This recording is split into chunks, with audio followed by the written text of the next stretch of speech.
It started as an exercise. My therapist suggested it. Journaling, but spoken. Recording my thoughts at the end of each day. No script, no editing.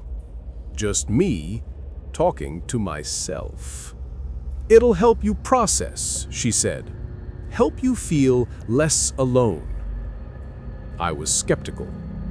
But I'd been feeling disconnected, hollow, like I was dubbing over my own life. So I tried it. First night, March 17th, 11:47 p.m. I sat in my recording booth, turned on the mic, hit record, and I talked about my day, about work, about the loneliness that tastes like coffee left too long on the burner.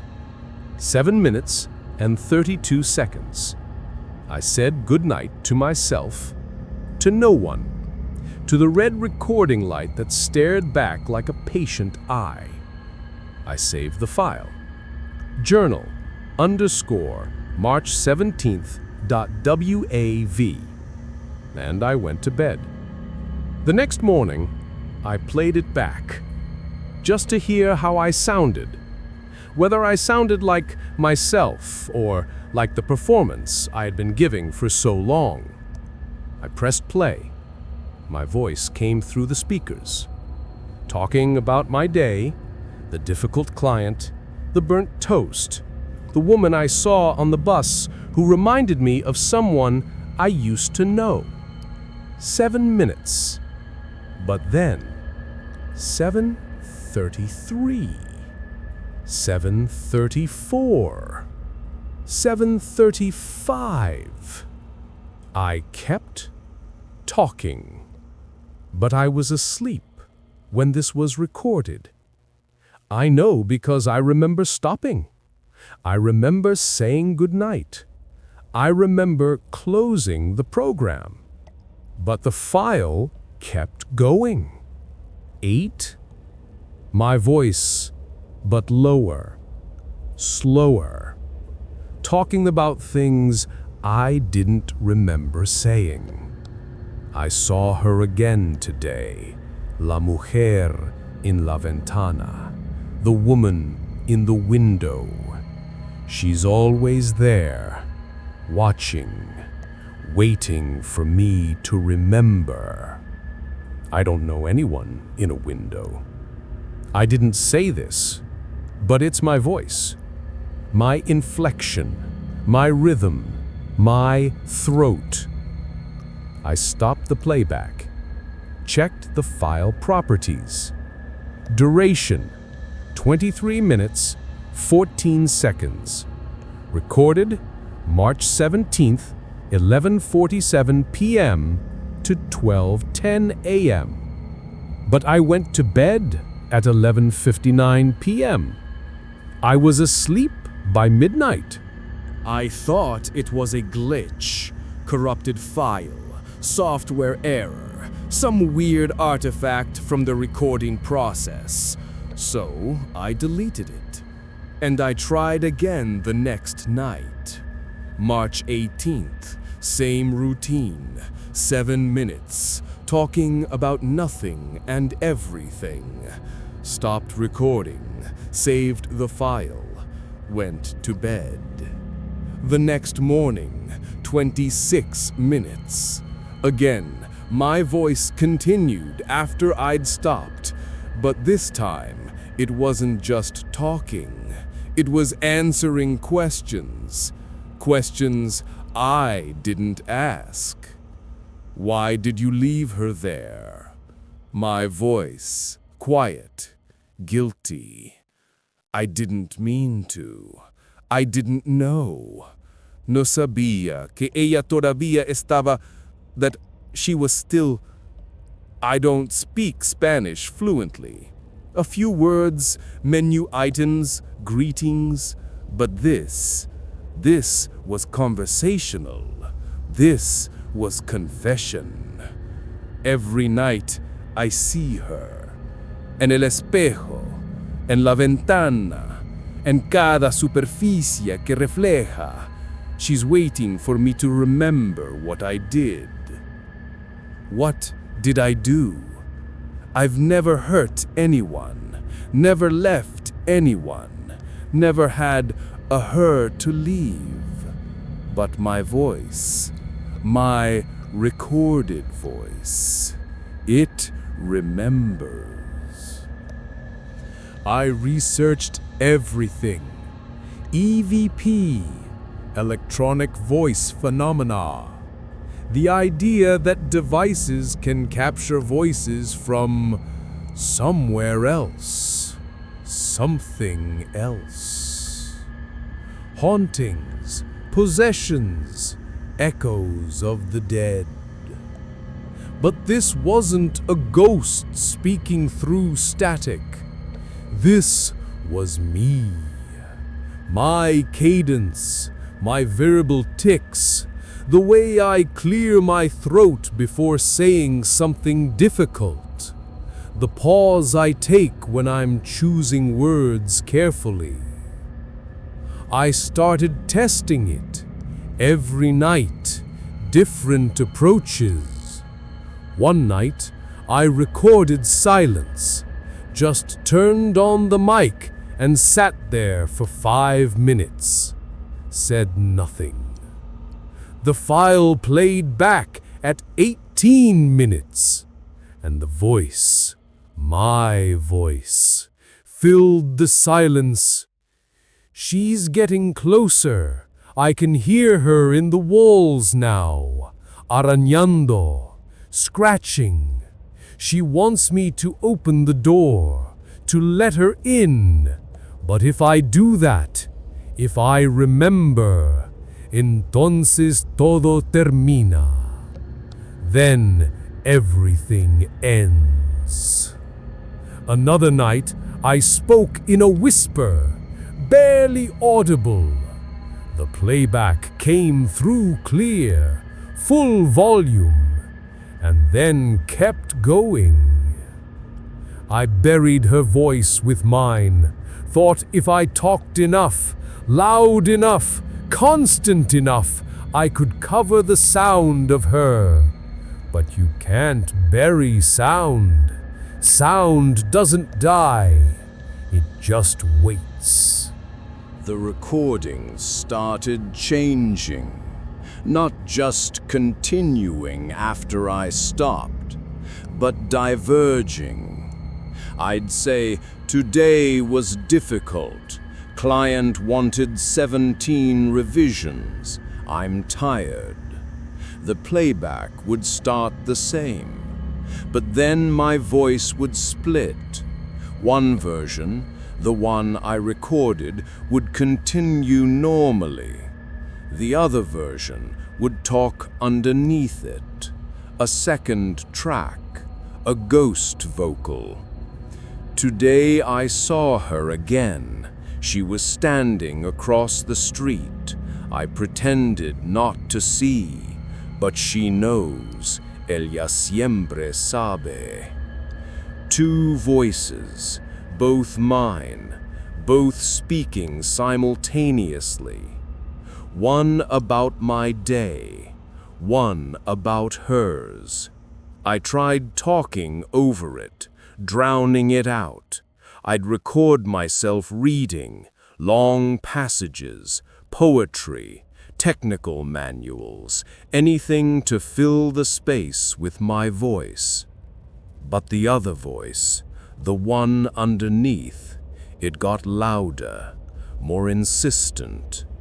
You can't talk over guilt. Guilt has its own frequency, its own channel. You've been broadcasting it for years. I'm just the echo, the return signal. Or maybe you're the echo. Maybe I'm the original. Maybe you're the voice I created to forget what I did. That's when I started to doubt. Not the recordings, myself. I stopped sleeping. Couldn't risk it. because the recordings were now appearing without me making them. I'd wake up, my laptop open, Audacity running, new files in my folder. Journal, March 29, 3:17 a.m. .wave. Journal, April 02, 4:33 a.m. .wave. Recorded while I slept, my voice speaking in my sleep, or something using my voice while I slept. Her name was Elena. I met her at a coffee shop on 7th Street. She did voiceover work too. We'd talk about the strangeness of selling your voice, of speaking words that aren't yours until they become more real than your own thoughts. I don't remember Elena, but as my voice says her name, something flickers. A face across a table, laughing. We recorded together once, a dialogue project, 2 voices, back and forth.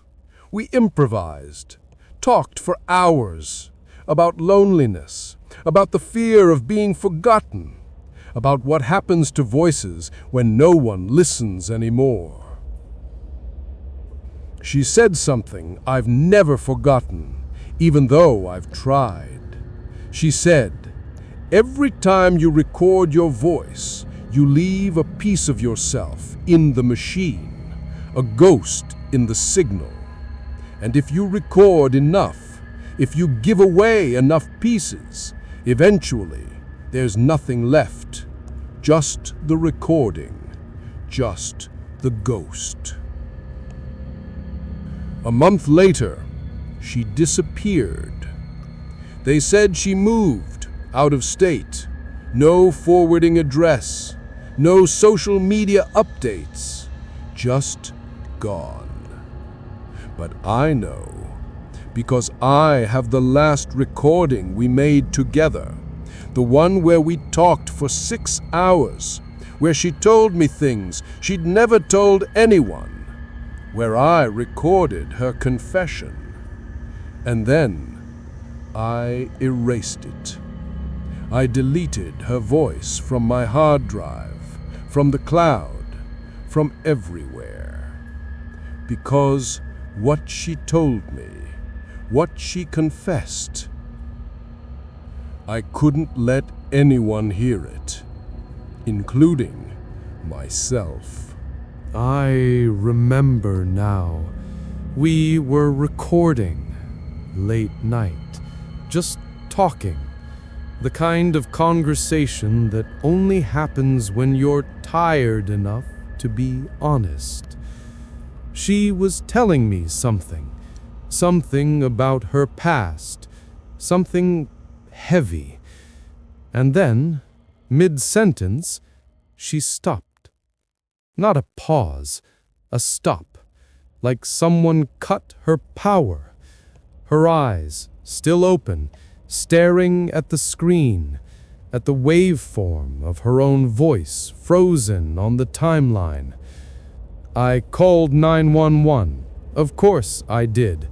But by the time they arrived, she was gone. Aneurysm, they said. Instant, painless. There was nothing I could have done. But the recording, the static hum, the recording captured it, that exact moment, the second when a voice becomes just sound, when a person becomes just data. And I couldn't delete it, because deleting it meant admitting it was real, meant accepting that I'd watched someone die, and my first instinct was to make sure the levels were good, to check if the recording was clipping. But the voice remembers. The recording remembers. Sound doesn't forget. You kept recording after I died. 15 more minutes. You just sat there, talking to my body, apologizing, explaining, justifying. And somewhere in that 15 minutes, somewhere in the space between my last breath and your last word, I came back. Not in my body, in the file, in the signal, in la gravación. I've been here ever since, waiting, listening, watching you speak and speak and speak, trying to cover the silence I left. But you can't fill a silence that's inside you. You can only record over it, again and again, until you forget which voice is yours and which voice is the ghost. So, I ask you now, the voice speaking to you, is it mine or yours? Or are we both just echoes of something that ended 3 years ago in a recording booth at 2:47 a.m.? I still record every night, but I don't play them back anymore. I'm afraid of what I'll hear. Afraid that one day I'll press play and hear nothing, just silence. Because if my voice isn't in the recording, if there's nothing there, then maybe I'm not here either. Maybe I'm the one who died in that booth. And this, all of this, every word I've spoken since, es solo el eco, pretendiendo recordar cómo vivir, is just the echo, pretending to remember how to live.